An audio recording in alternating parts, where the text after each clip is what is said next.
Faire ruisseler des rivières au milieu du désert, c'est la folle idée qu'a eue Mouammar Kadhafi pour son pays. La Libye est un vaste état d'Afrique, délimité par la Méditerranée au nord et entouré par le désert du Sahara sur toutes ses frontières terrestres. Contrairement à ses voisins algériens et tunisiens, la Libye ne dispose pas de chaînes de montagnes importantes capables de faire barrière à la sécheresse du Sahara. Par conséquent, le pays est désertique et aride à 95%. Les pluies y sont très rares, les températures extrêmement chaudes. C'est d'ailleurs en Libye, dans la ville d'Azizia, qu'a été enregistrée la plus haute température naturelle jamais atteinte, 58 degrés Celsius. C'est dans cet environnement hostile que Kadhafi va lancer son projet pharaonique, la Grande Rivière Artificielle. Avec son absence criante en eau de surface, la Libye est une terre dans laquelle la principale ressource en eau est souterraine.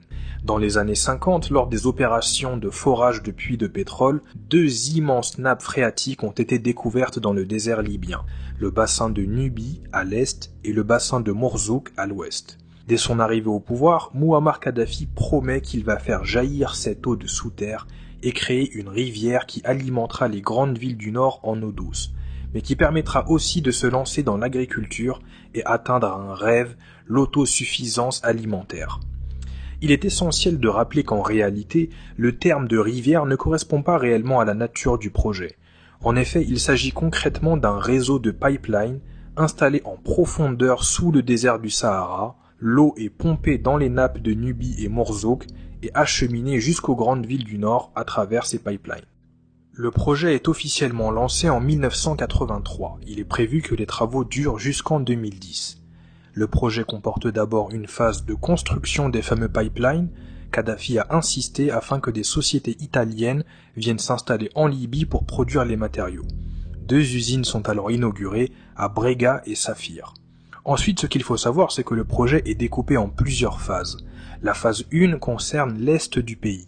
Deux stations de pompage sont construites à Tazerbo et Safir afin de pomper l'eau de la nappe de Nubie. Des pipelines sont alors installés en direction du nord où plusieurs réservoirs géants sont construits. Ils permettront de stocker l'eau et gérer l'approvisionnement des grandes villes tout au long de l'année. La phase 2 concerne cette fois-ci l'ouest du pays et plus particulièrement la capitale Tripoli et ses environs. Des stations de pompage sont construites aux alentours de Djabel Assouna afin de pomper l'eau de la nappe de Mourzouk et l'acheminer vers la capitale. Et pour finir, la troisième phase est une extension de la phase 1, avec la construction d'une nouvelle station de pompage à Koufra. Le quotidien des Libyens est littéralement bouleversé par ce projet. Les habitants des grandes villes du Nord ont maintenant accès 24 heures sur 24 dans leur foyer à une eau potable, ce qui n'était pas le cas auparavant. Le pays se lance alors dans l'agriculture, la technique utilisée est l'irrigation par pivot en plein désert, ce qui crée des paysages époustouflants, des cercles de verdure apparaissent dans ce Sahara si sec. Des oasis artificielles sont aussi créées tout le long des trajets qu'effectue l'eau vers la côte. La production nationale agricole explose. Des fruits et des légumes made in Libya font leur apparition dans les marchés et en grande quantité, ce qui est inédit. Des milliers d'emplois sont alors créés dans le domaine de l'agriculture.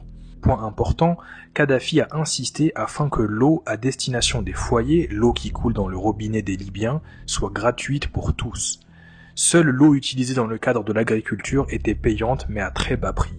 À la fin de la phase 3 du projet, l'ensemble du réseau mesurait 5000 km et le coût total était évalué à 30 milliards de dollars. Ce gigantesque projet n'était pourtant pas terminé. En effet, une phase 4 et 5 étaient encore prévues, mais ils ne verront jamais le jour car une rébellion armée va secouer le pays lors du printemps arabe, ce qui va conduire à une intervention militaire de l'OTAN.